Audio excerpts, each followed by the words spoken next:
So the Russian offensive continues now for the 3 days.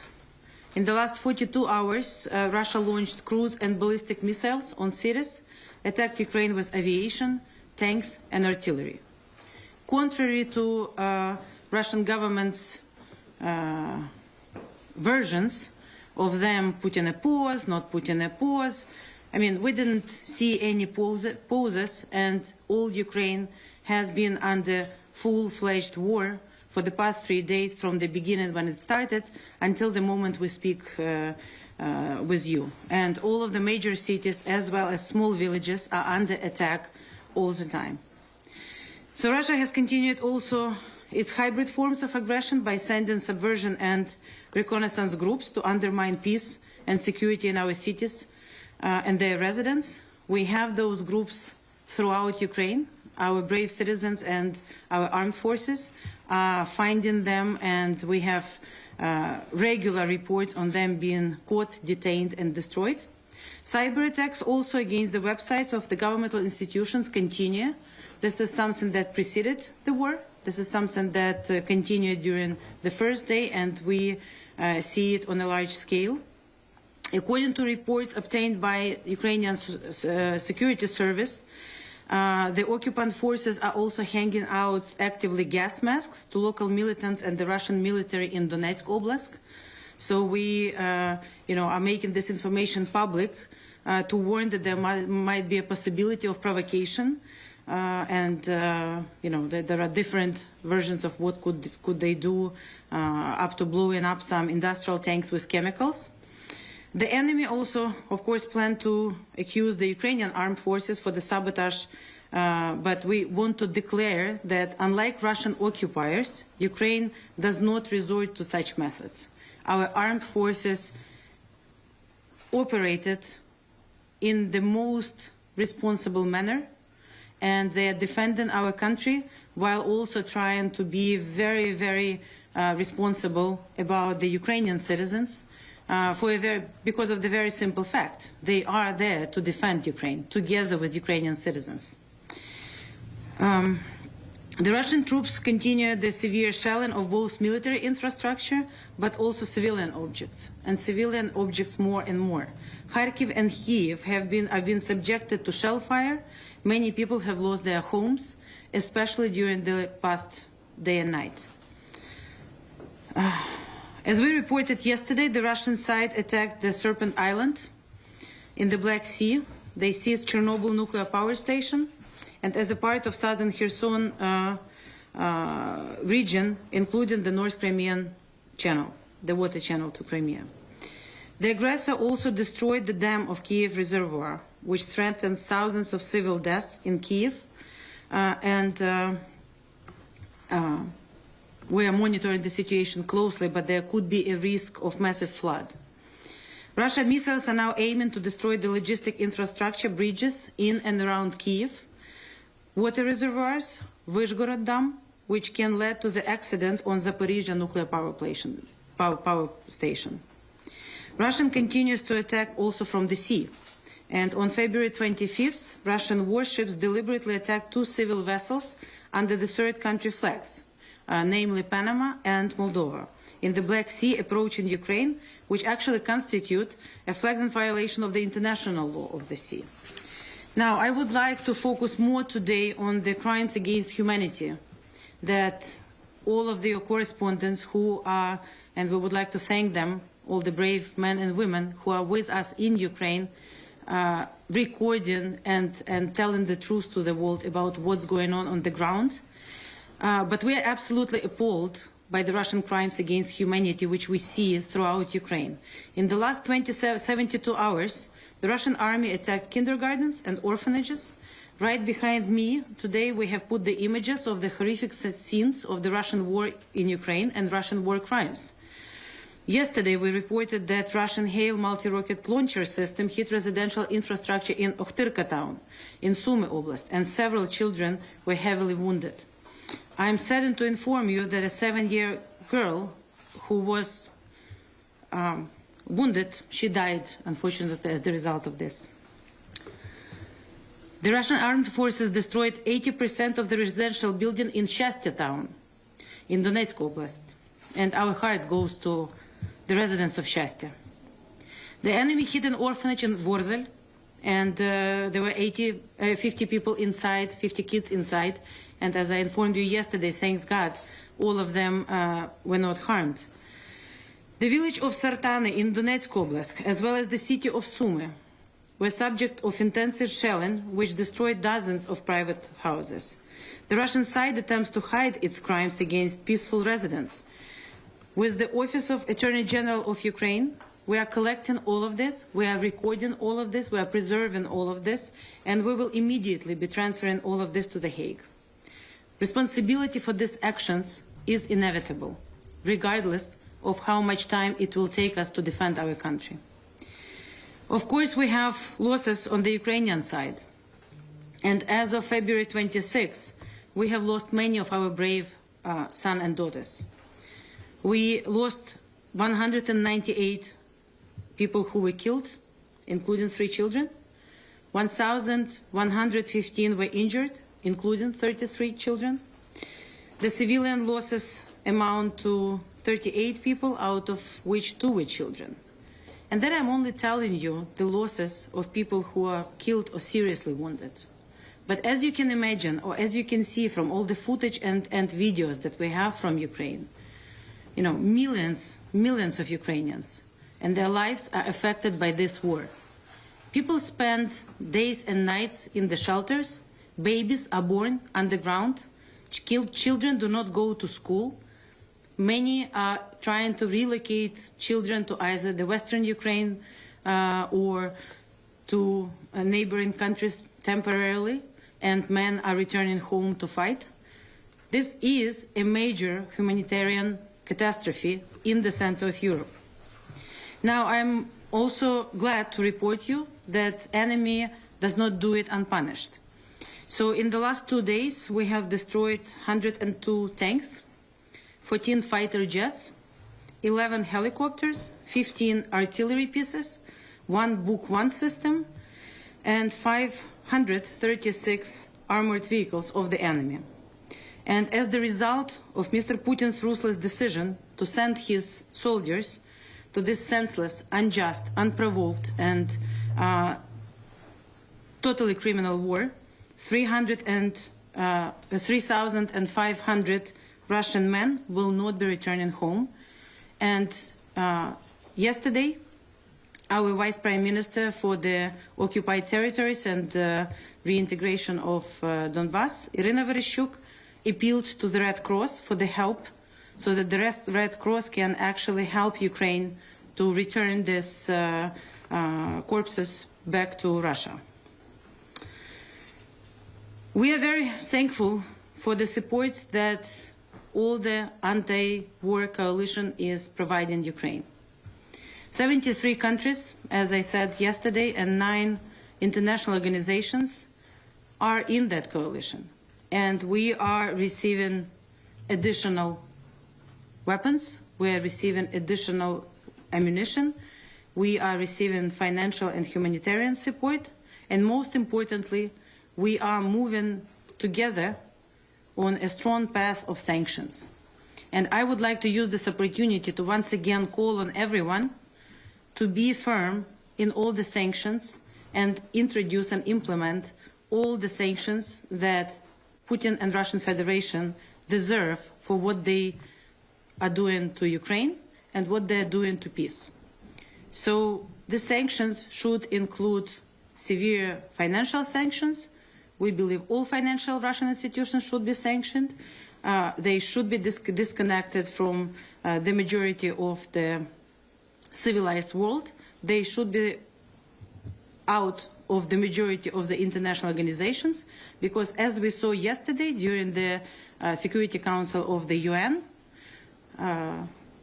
they again vetoed a decision that called to stop the aggression and called for peace. So I would like to finish by saying that the spirit of Ukrainian armed forces, National Guard, border guards, all of our brave men and women, territorial defense, ordinary Ukrainians remain very high, as we said during the past year, as we said when we realized and we saw already all of you, with all of the world, that Putin has made a decision, which he has been debating for quite some time. And as we see during the past 3 days, we are very resolute in defending our country. People are returning to Ukraine, even though it's very difficult because there are no flights that go into Ukraine, but people from all over the globe go back home to defend our country. And we will continue to do so, and we really hope that all civilized world will not only be with us like they are now, but that we together will be able to stop Mr. Putin and return peace to our country, return peace to Europe, and allow Ukraine to continue as a whole sovereign country peacefully develop as our people would like to. Thank you, and I have time for some questions. Yes. Are you calling on the U.S. and its allies to ban Russia from SWIFT, and do you think this will have an impact on Putin's actions? We ask from the United States and from all of our friends and allies to actually ban Russia from everywhere.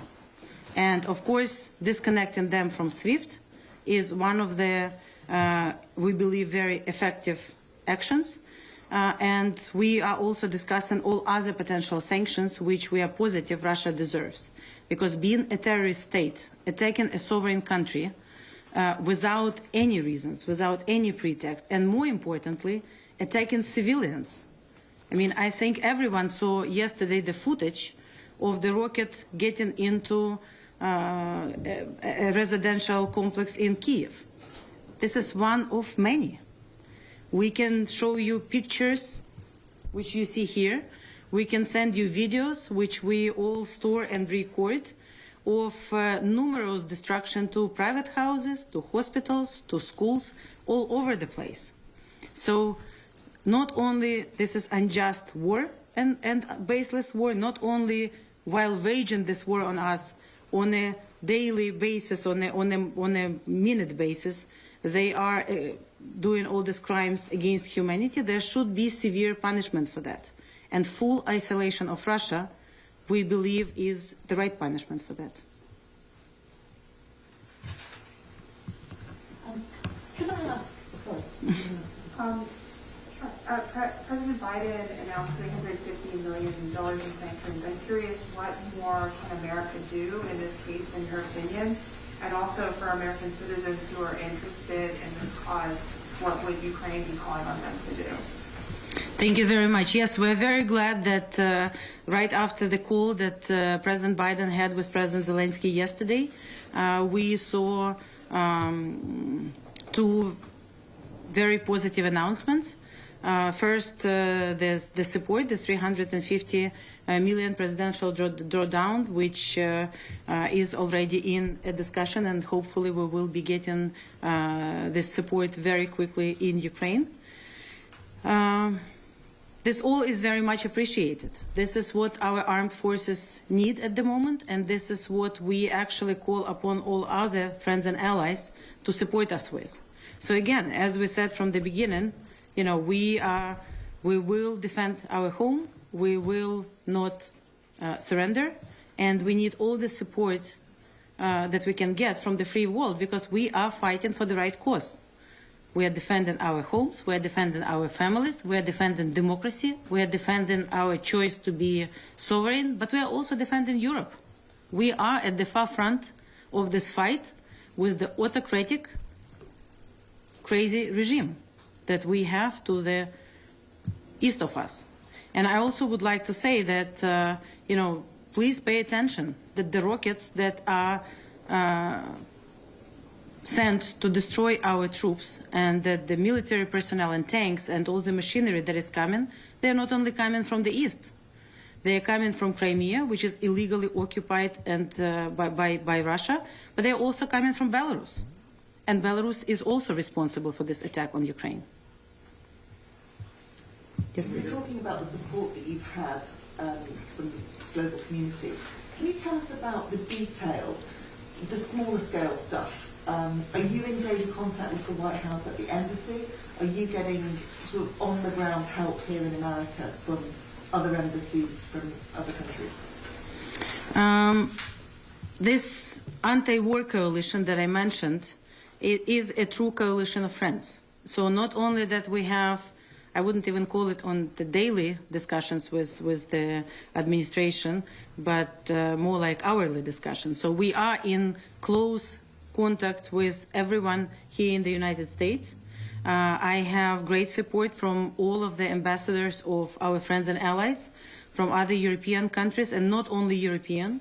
The coalition is beyond already just NATO or European Union or the United States, Canada, Japan, Australia, and other people who believe in democratic values. So we are in constant discussions, and we are working together in order to stop Mr. Putin. Now, we understand that there are processes and democratic rules and everything else, but time is of the essence here. It's a full-fledged war in Ukraine. Ukrainians are fighting with everything for our homes, and the support that we need is yesterday. So essentially, again, we are very grateful, and when we work with our friends and allies, we are grateful for everything we received. We are grateful for a great communication, and we need more. Because we see that the sanctions that we have, they are great. The support that we have is also great.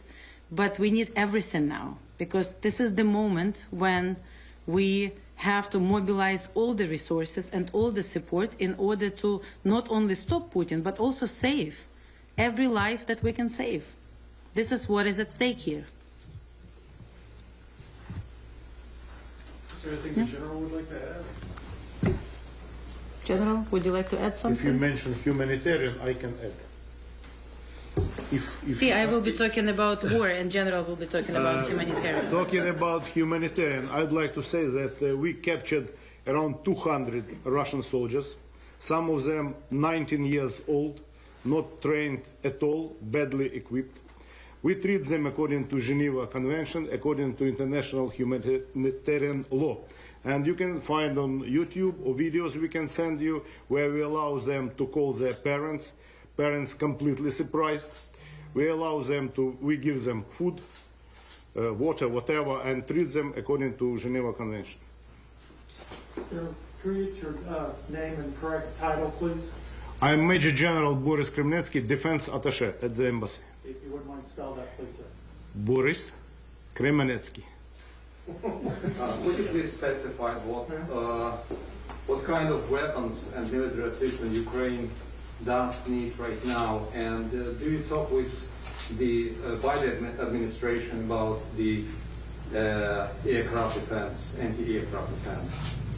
Well, I'm working with the Pentagon on our daily basis, and there is a list of crucial requirements, and we still need more capabilities. And I can assure you that what we received already were used in a proper way, just into targets. You know, it's been said, of course, that the Russians are trying to conduct a decapitation of the government. What do you need in practical terms in the coming days to prevent that? And speaking of the concern you mentioned at the top, do you have gas masks? Are you requesting gas masks? Do you think that's a live concern? Well, maybe I can answer that. So we intend to defend our country, and every precautions are taken in order not to allow them to get to our government. At the same time, President has made a decision to stay in Kyiv, to stay with people and defend the country while being in Kyiv and being in the country. So that is why we cannot allow Kyiv to be taken, and that is why everyone in Kyiv, all the armed forces, police, territorial defense, will be defending Kyiv until we defend Kyiv. And during the last night here, but day in Kiev, there were numerous reports of ordinary citizens essentially finding, capturing all the Russian perpetrators who came into Kiev pretending to be Ukrainian citizens, but unfortunately they do not know Kiev, they do not know our language, they have no idea what Ukraine is and who we are. So it's pretty easy to spot them, and we are finding them, capturing them, detaining them, and doing everything possible to defend Kiev. Now, even during a couple of hours before we speak, there was street shooting in Kiev, so some of these groups were able to get into some places in Kiev, and so far we're in full control of the situation. Do you believe that you need gas masks? Well, we, first of all, during the past 8 years, we have worked really good with all of our friends and allies in reforming the army and getting what we need for different type of situations. Second, we right now, as General said, work very actively with our colleagues in Pentagon and on the exact list of what do we need in order to develop our capabilities, including different range of items. I will not be disclosing what exactly are we working, but the list is very wide, and we're also coordinating with other friends and allies. So we are not only getting, only during the last couple of hours, a number of countries announced that they will support us in addition to the support we are getting from the United States by additional weapons.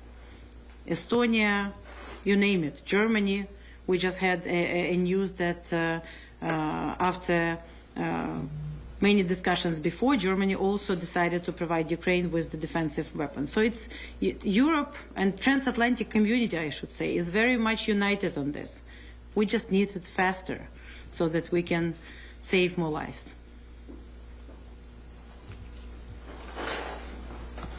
Thank you. Thank you very much. Please pray for Ukraine, and we are fighting for our home. So that is always a fight that ends with victory. Thank you. Can I just ask one more question? On a personal level, Yes. you all, you're here. I'm guessing you all have an awful lot of family back home. Tell us how that is and how you're dealing with that, as well as trying to do the job. We are very proud that our families are there fighting for this cause. Of course, we are very concerned about them.